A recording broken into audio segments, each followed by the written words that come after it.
Click. Done diddly clicked it. Done diddly clicked it. How about them oats?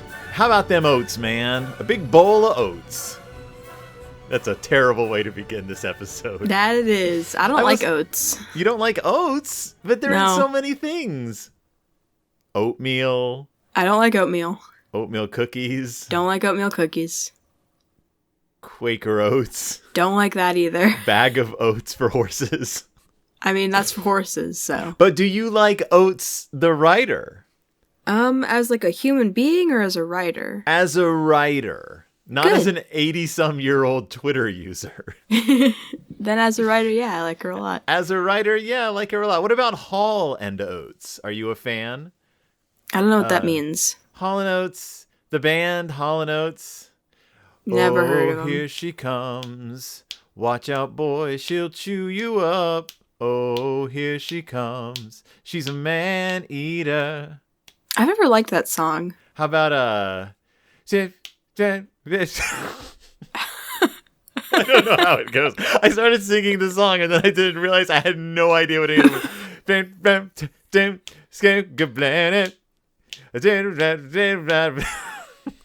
So it goes something like that. I have no idea what that song is. Sounds vaguely familiar. You make me feel it's not really my style of music, TBH. Oh my god, are you gonna yawn through this whole episode? No. I'm not doing any editing, so everything you do is gonna be seen and heard. Alright. Armpit farts, devil horns. Those are the I don't think they can see me do devil horns. They can't see you do devil horns. You can flash devil horns though. I could hold both of my middle fingers up. Don't do that. I don't want to have to put a warning on this video. So, welcome everybody. I'm Phil. And I'm Willow. And it's Del Toro time. It's Del Toro time. And we haven't talked about Guillermo del Toro in so long. I was reminded last night at my show, a show that I was in, that the name of this show doesn't make any sense. We haven't talked about, have we talked about? I don't remember. The fact that Guillermo del Toro is doing Frankenstein. We mention Frankenstein. Yeah. A few episodes ago, we talked about how it should just be a retelling of Pinocchio. Yeah. Oh, that's right. That's right. Because that's all he cares about. Pinocchios and Frankenstoes. But for this, there's no Pinocchios. There's no real live, there's a real dead boy in this story. There's not. Death isn't real. Okay. We'll get into that. You got me there. This is, of course, A Fabulous Formless Darkness, the third book in the book, The Dark Descent by David G. Hartwell. And of which I have a different edition than you, apparently. I was wrong. You were wrong? I was wrong. You got to remember that I read these stories in multiple sources. I was looking at the wrong source. Yep. All right. That makes sense. The Crouch End thing? Yep. I was reading it out of a completely different source. That's why I was confused. Because I went back and I was like, wait, am I going insane? What's happening here? Which means that the version I was familiar with couldn't have just been the Nightmares and Dreamscapes version. It had to have been the other version because the stuff that I was put off by, I remember distinctly reading. So I just had to have had these collections floating around my life for the last 40 years or whatever. So the problem is not anything on my end. It's just the fact that you have too many books. There are no problems on your end, my child. That is so wrong. Your life is free of problems. My life is free of problems. I didn't have a panic attack this morning because my school email closed. That didn't happen. Did not. Hey, not a problem anymore. I mean, I guess you haven't solved it yet, but you will. Yeah, I will solve it. Because your life is free of problems. Because they need to give me access to my transcripts. You got to have access to your transcripts. I paid them a lot of money. Yes. You could be in worse shape. You could have gone to a college that doesn't exist anymore. And I don't know. True. I think they burned all my transcripts. I guess that's what happened. Hopefully Thank you God never get I have asked no for them. intention of pursuing higher education. Because I honestly don't know what I would do. I'd probably have to go to the grounds where my college used to be and sift through the ashes, I guess is what they would expect me to do. They didn't actually burn the building down. In fact, the buildings are still there. They're probably locked in and in any case, A Fabulous Formless Darkness, the third book in the Dark Descent, which is all about fabulous formless, like the stuff you can't see, the stuff that's like outside of human perception, the weird horror that is just beyond the veil, which is very appropriate for this story. Yes, it is. Yeah. So what is this story, Willow? What is it, or what is it about? What is it? We haven't even said it yet. It's Nightshade by Joyce Carol Oates. No, it's Nightside. Nightside. I can read. I was going to say you had one job.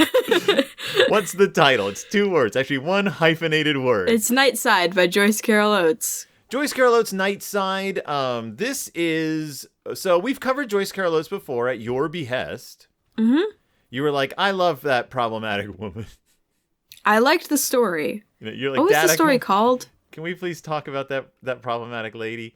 No, what was the story called? It was her big famous one that everyone studies. You're gonna do this to me, aren't you? What was the name of the story? In any case, it was the one about the guy who shows up and then the woman's like, ooh. Not the woman, the girl. The girl. And she's like, ooh. And then, like, I don't know, people die. This is Nightside. That's not at all what happens in that story. No, not at all. Forgive me. Forgive me for my snark. Originally published. So this story was originally published in Nightside. Wow, really? Her 1977 collection, which is named after the story. Which makes this story very difficult to actually research because I just keep pulling up things written about the collection Nightside, which is thematically, like, all the stories are thematically attached by the concept of the Nightside.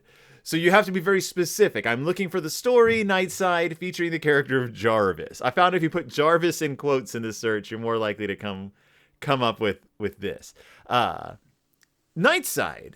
So this is one of those stories that is a very surface level story and also an incredibly complex, very deep thematic story. Yes. So just what happens in the story before we talk about what it's about? This team of, I think it was Cambridge University. Okay. Great. Go for it. Cambridge. I Cheerio. think. Pip pip. What, is it Cambridge? Am I right? I don't know. Sure, yes. Let's just say Cambridge. This is the least important part of the plot. But it is Cambridge. Academics are investigating psychicism and are like disproving all of these people. They go to a seance. The first seance is like, they're like, whatever. Well, Jarvis, the main character, is like, that was kind of weird. And Perry Moore, the other, like, sort of, like, titular character, is like, that was garbage, and here's why. Yeah. They go back again. Something spooky happens. Perry Moore is like, ghosts are real, except for they're not ghosts, because death isn't real. Because death isn't real. He kind of goes off the deep end. Jarvis is like, I'm worried about this guy who's going off the deep end, but I don't want to say anything because, like, I don't want to ruin my reputation. Right. Guy dies. And then our main character's like, ghosts are real. Except for ghosts aren't real because death doesn't exist. Because death doesn't exist. Now, but you know what I'm going to do? I'm going to ignore it forever. Now, is this a modern story? No. When like, is it set? I can't tell. It says it's the first thing it says in the story. Oh, 1887. It's built of journal entries. Yes, it's an epistolatory story. Yeah, which is one of my favorite story types. Yes. Yeah, it's set up as a series of journal entries by our hero or protagonist, Jarvis Thompson, Jarvis Williams. Jarvis Williams. I knew it was like a generic last name. Yeah. He's a ghostbuster. He's a psychic debunker. Which is interesting considering we'll get into that. Well, yeah. So this is it's a team of psychic debunkers who go around to seances and essentially just call call these fraudsters out. I wouldn't call them psychic debunkers. I would call them spiritual debunkers. Yeah, spiritual, because it's 1887. This is the spiritualist movement that they're a big part of, and so there's a lot of spiritualists around. Yeah. Some more convincing than others. I find it interesting though that their method of debunking is frequently like, this isn't ghosts. It's telepathy. It's just telepathy. They're just reading your mind and moving things around with their minds. I read that and I was like, oh, what? Because especially at the time, particularly at the time, what we would now know as ESP, psychic phenomenon, was considered a burgeoning science. It was considered like, they were like, no, this seems legit. It's a science that we can study. We just haven't gotten all the facts on the table yet. Ghosts are fake, but the telepathy though, is real. Right? Because they're not. You were right though. They're not debunking psychics. They're think debunking, she is a psychic. Yeah, they're studying psychics. They're debunking spirits. Do you think they had a spirit horn at the seance? I think if they had a spirit horn, that Joyce Carol Oates would have written they had a spirit horn. However, I guarantee you,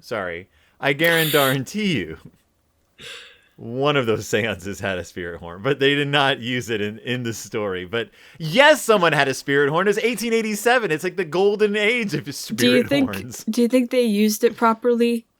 Or did they just set it on the table? Set it on the table and hope it did something? Ladies and gentlemen, if you haven't listened to our episode about The Changeling from a few years ago, go give that a listen. You'll learn all about spirit horns and how stupid they are.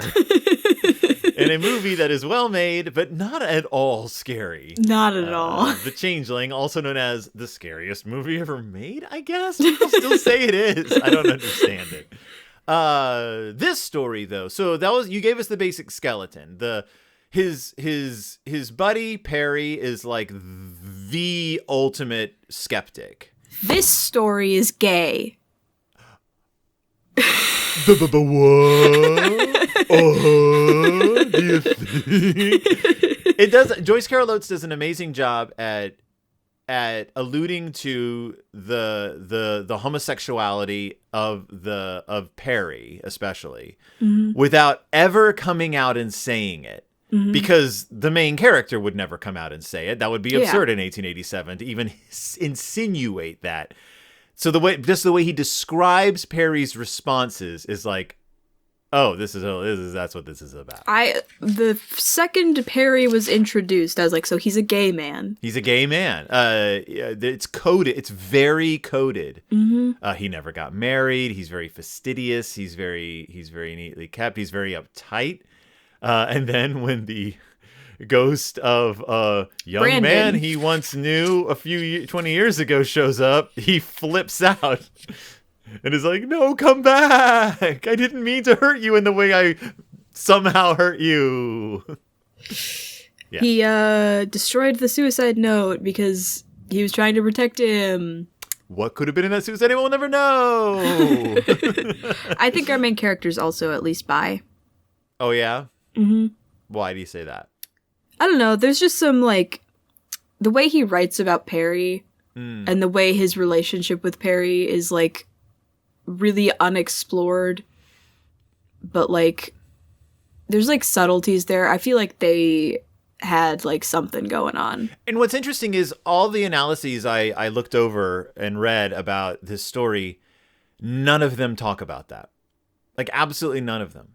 Some of these are like written just a few years ago. They all focus on like very specific other things in the story. But I found the gay subtext in this fascinating. Yeah. Because it's not really what the story is about, but it's so important to the story. Yeah.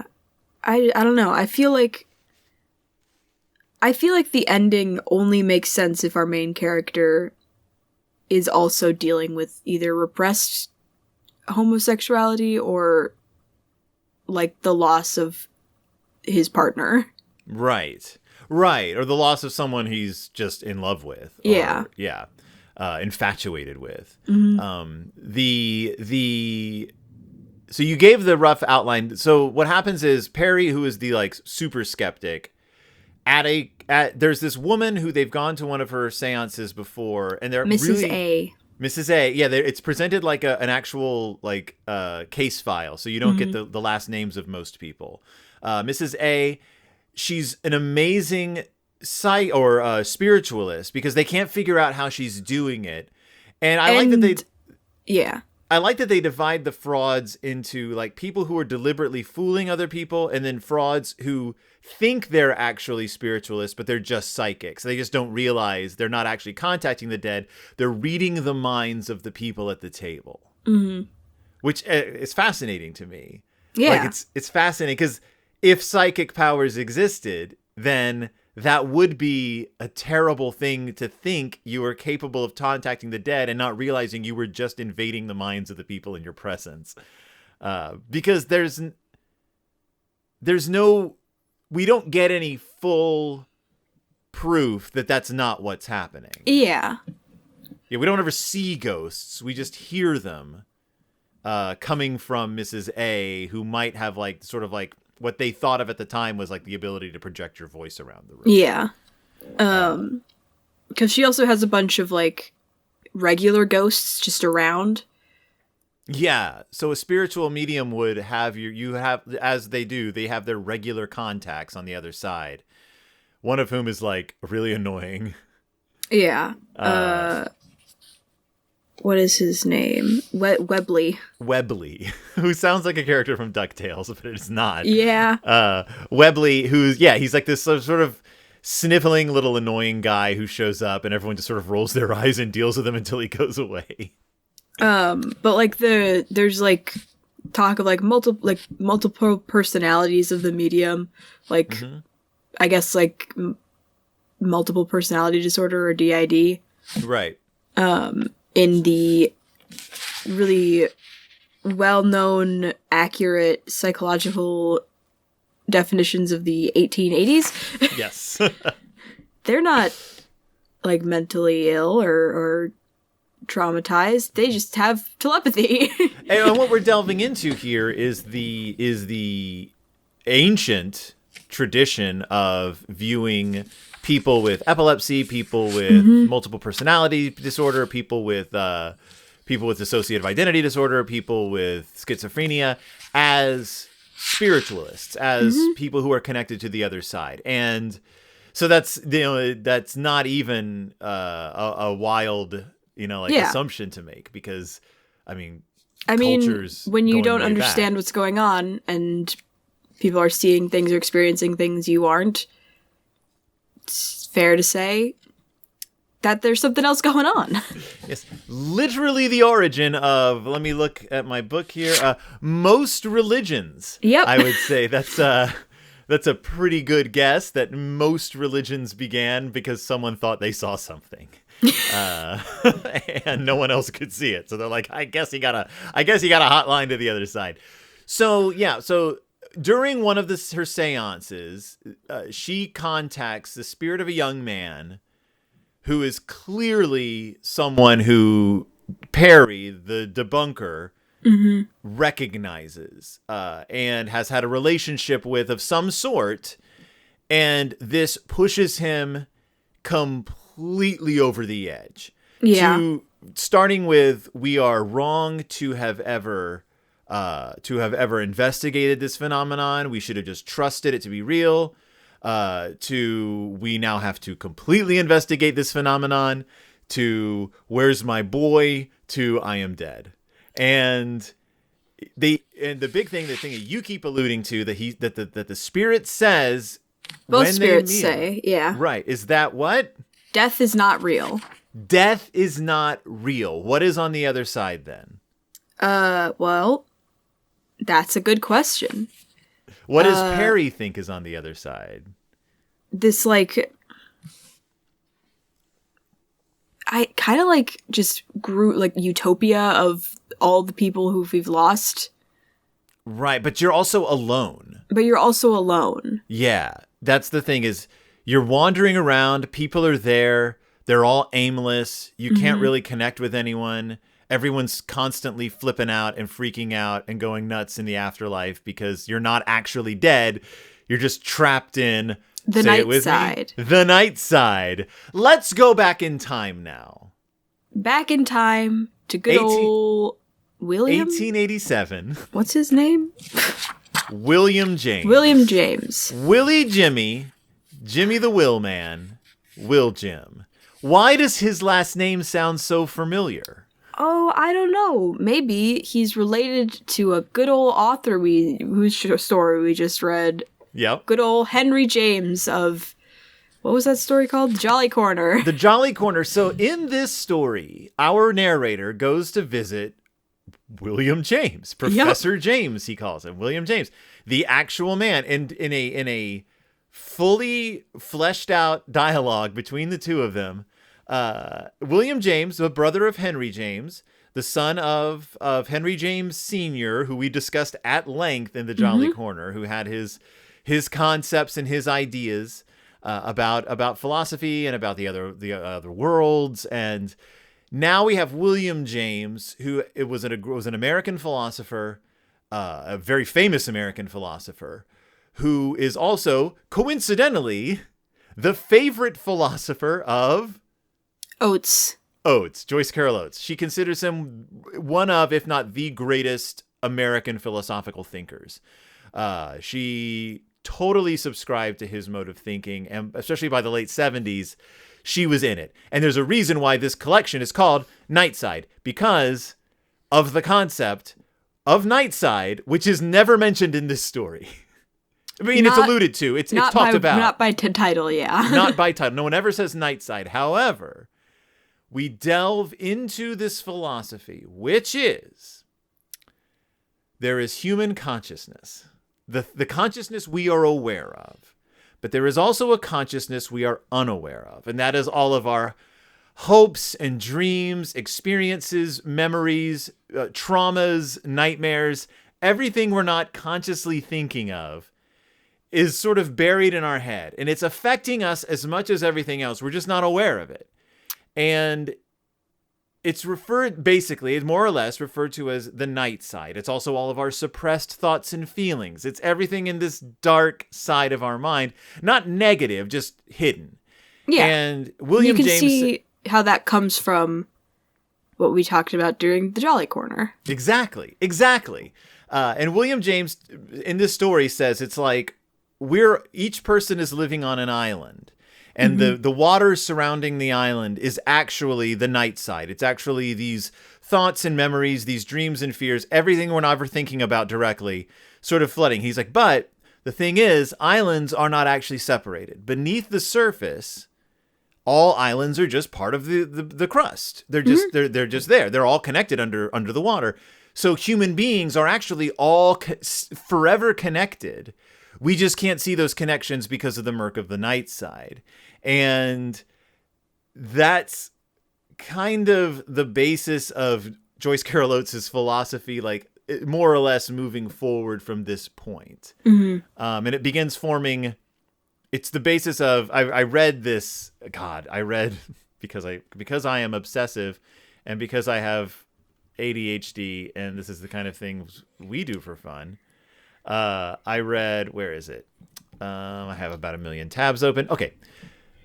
This, at the time, doctoral student Tanya Trumbull, who is now a professor, wrote a thesis paper called Interminable Enigma, Joyce Carol Oates' Reimagining of Detective Fiction. And it is about, overall, it's about how Joyce Carol Oates is obsessed with detective fiction, and how that caused her to eventually, in like the 2000s, 90s and 2000s, start writing actual detective thrillers, but also using the tropes and the themes and the tactics of detective thrillers in just personal dramas.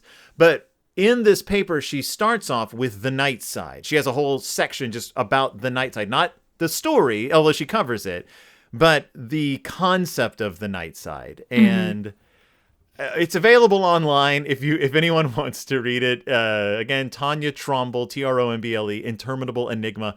It's available. I highly recommend reading it. It's not easy reading, and some of it's in French, but it's worth a look just to sort of flesh out this concept, which is so weird and difficult. But he says She says that James speaks of a peculiarity of the constitution in human nature. That is, the fact that we inhabit not only our ego consciousness, but a wide field of psychological experience over which we have no control whatsoever. In fact, we are not generally aware of this field of consciousness. We inhabit a lighted sphere then, and about us is a vast penumbra of memories, reflections, feelings, and stray uncoordinated thoughts that belong to us theoretically, but that do not seem to be part of our conscious identity. And that's how they phrase it in the story. So, question. This might be a dumb question. Never dumb questions. What makes this different from the subconscious?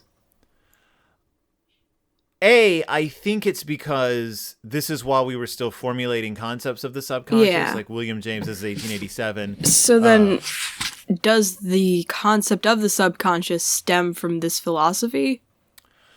I don't know, because I did not read about the history of the subconscious, but I do know that this concept, however, isn't so much tied in with psychology as it is also tied in with spiritualism and spirituality. Like, this is a... I mean, the two were very linked for a long time. Right. Because he says, that James in the story says, the fearful thing is that we are at all times vulnerable to incursions from the other side of the personality. We cannot determine the nature of the total personality simply because much of it, perhaps most, is hidden from us. When we are invaded, then, we are overwhelmed and surrender immediately. Emotionally charged intuitions, hunches, guesses, even ideas may be the least aggressive of these incursions, but there are visual and auditory hallucinations and forms of automatic behavior not controlled by the conscious mind. And he says, you're thinking I am describing insanity.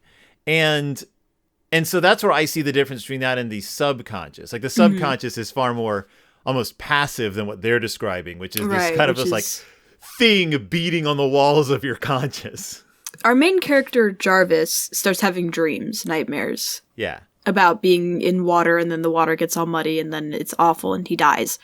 That's awful, by the way. If I ever had a dream like that, I wouldn't sleep for like a week. Right. My question is, since it seems like, from what I'm understanding, it seems like the spirits are only alone because they cannot see through the murk of the night side. Right. If a spirit or a person became acutely aware of everything about themselves, would that then give them the ability to go to other spirits in the place? I think that's what they might be saying the psychics are, or the spiritualists in the story are. Okay. Or might seem to be, which is they are people who can see through what they say, the veil. They can see beyond that. They're aware of everything always. And I think the suggestion seems to be that the ghosts or the spirits are identifying the people who can help them break through. So then, are desperate for connection. Given the end of this story and what seems to be happening with him, the story ends where he basically has a dream about Perry, and Perry's like, "Help! I'm forgetting who I am. I'm forgetting everything about me. I'm alone. I'm scared. I don't remember what I want. I want people to know. Blah blah blah." And that's awful. He goes to Mount Desert Island. Is that a real place? Where? Mount Desert Island. I don't know.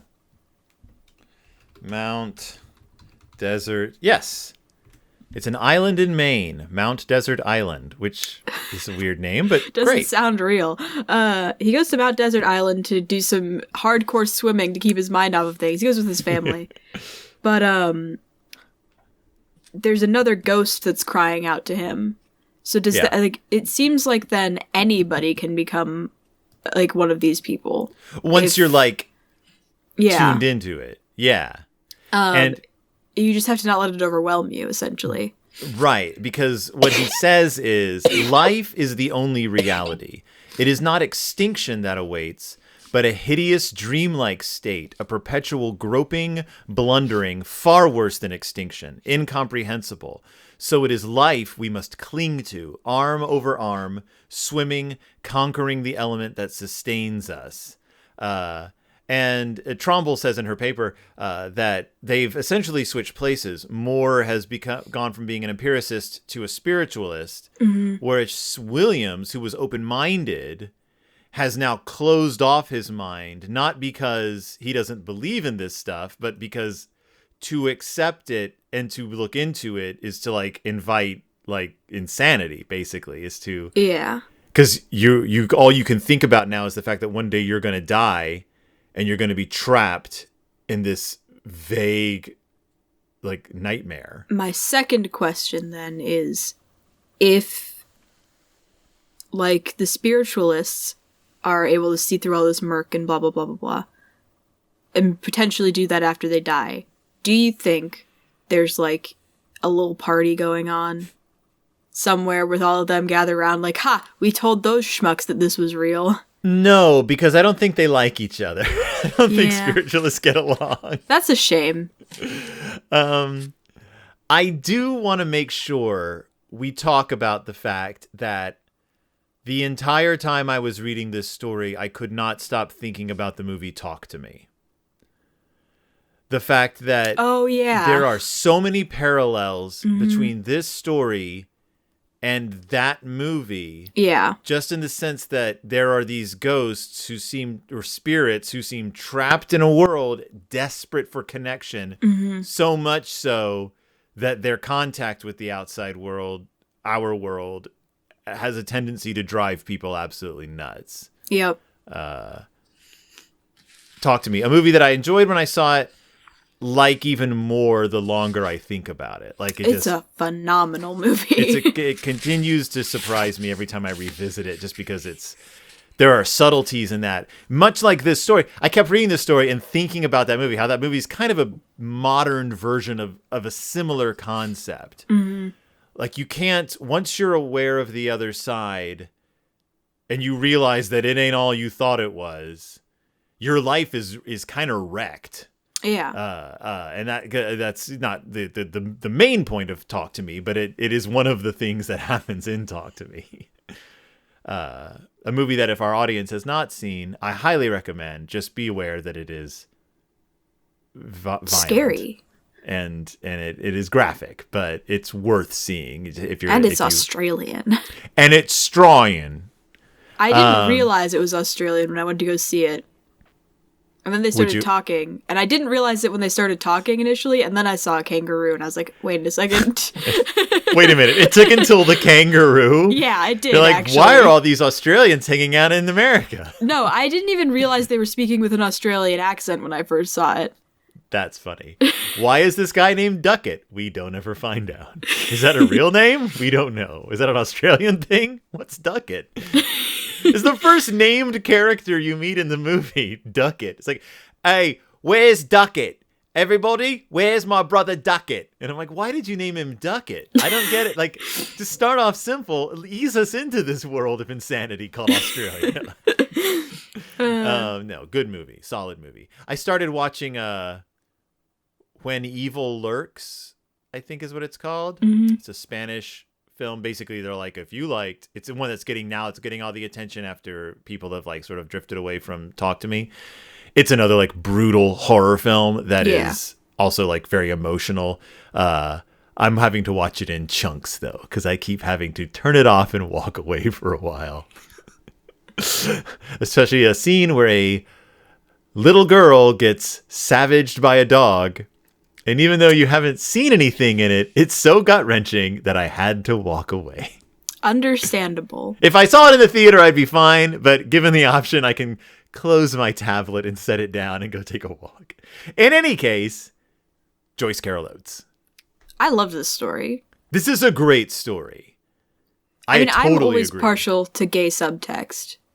That's right. So we haven't talked about the fact that this young man's spirit starts speaking. This is what reminded me a lot of Talk to Me, because when her mom shows up, through the mouth of the other character, and she's just like fixated on it.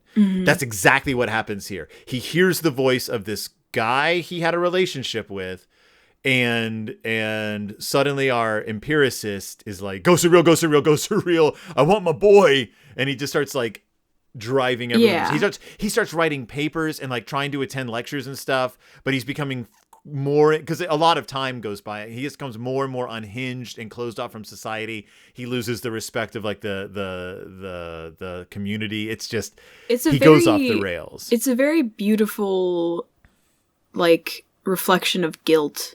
Mm-hmm. Like repressed guilt. Because it's clear that he blames himself for what happened, which leads me to like the idea that this isn't necessarily an accurate like echo of who the ghosts are.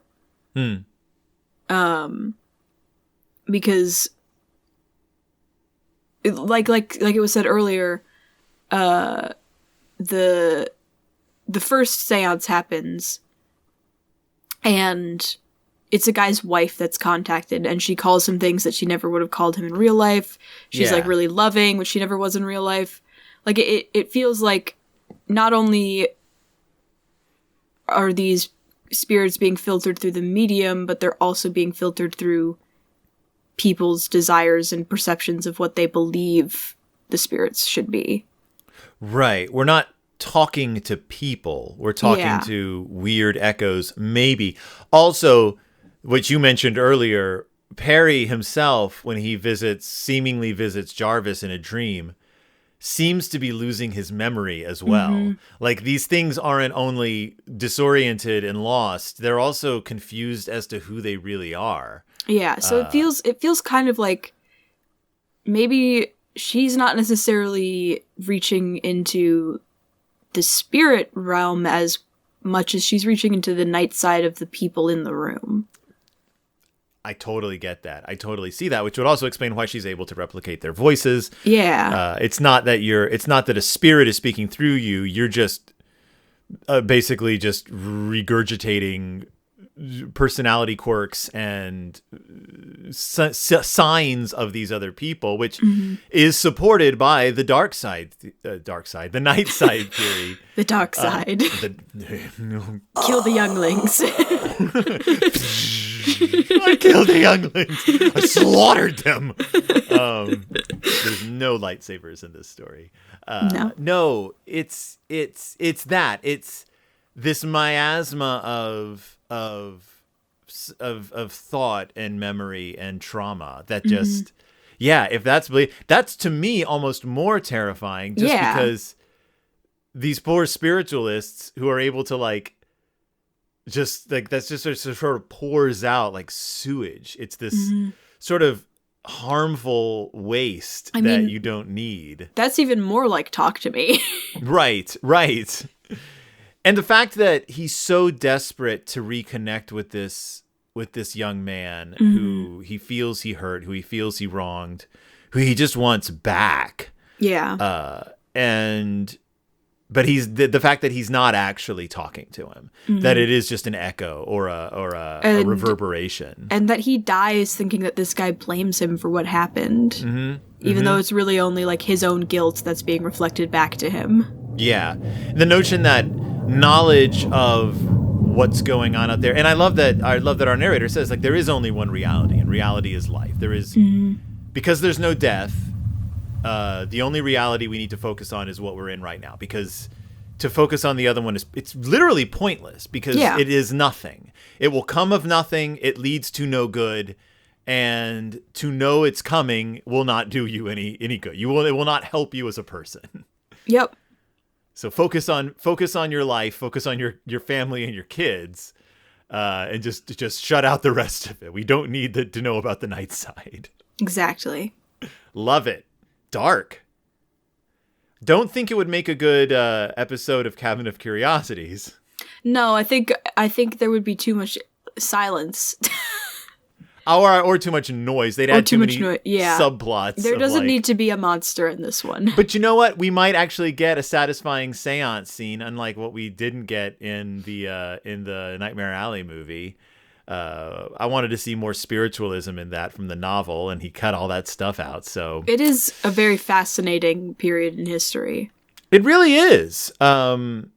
I would love to see someone adapt this into. I mean, Joyce Carol Oates has had her stuff adapted before. I would love to see someone adapt Nightside into a short film or an episode of something, just to see. It'd be sad. Yeah, I mean, a play. I almost cried while reading this story. Yeah, it's upsetting. But in a good way. It is an upset. Yeah, it's emotional. It's very emotionally affecting. Come to find out, Joyce Carol Oates, pretty good writer. Who'd have thought? Who'd have thunk it? Speaking of, though, stories that make you cry, what is our next story? Seaton's Aunt by Walter de la Mare. Seaton's Aunt by Walter de la Mare, a story that will have you in hysterics of tears. I'm kidding. I don't remember Seaton's Aunt. I read Seaton's Aunt years ago. It but says I remember this is another guy related to Henry. Well, not related to Henry James, but like Henry James's successor, apparently. Yeah. He was born while Henry James was doing his thing. But de la Mare, yeah, I would say that de la Mare is as far as the ghost story goes, a fitting successor to. Are you sure you're not though thinking of M.R. James? No, I'm reading what our editor says. Yeah, when I think of de la Mare, I also think of M.R. James, just because of his ghost stories. Until Robert Aikman, who is another person we've read. Someone on one of our videos, by the way. If you're not watching our videos, just know that all these episodes are available on YouTube now. So you can watch us wiggle around and shimmy and shake on screen. But watch me yawn in real time. 19 hours ago on our episode about The Swords by Robert Aikman, we got a comment from a listener who says, I've read everything by Aikman. He was an absolute genius. His strange tales stay with you for the rest of your life. And I will say, I found The Swords pretty upsetting. I don't remember what I said about The Swords. I think I hated that story. I think you hated The Swords. I think you hated The Swords, which is fine. It was a good story. I just hated it. That's all. Like that's kind of how a lot of things go. For me, at least, I'm like, you know what? That was really good. Never gonna look at it again, and I wish I had it, but it was good. And I watched the terrible, like, weird TV adaptation. Oh, that's right. Which wasn't a thing. But yes, so thank you, Neil Godfrey 6578 for your comment on not on last week's video, like on a video from months and months ago. But that's great that people are still picking these up and checking them out. You know, Neil is right. It does stick with me. It does stick with you. So yeah, if you're listening, like a sword to the gut, it will stick with me. like a series of swords that just stick around. like a woman that people pay to see get stabbed with sword. I can't even remember what that story is about. Whose limb then falls off when she's about to have sex. Anyways. That's right. I can't remember what it was about, but I remember being terribly upsetting. But until we explore the world of Willie Dillamilly, I can't come up with a nickname for Walter de la Mare, horseman. His last name's Mare. Wally the horseman. I am Phil, and I'm Willow, and we'll see you when it's Del Toro time. I yawned. You literally yawned during the title. You're off the show. All right, see you never, guys. Goodbye.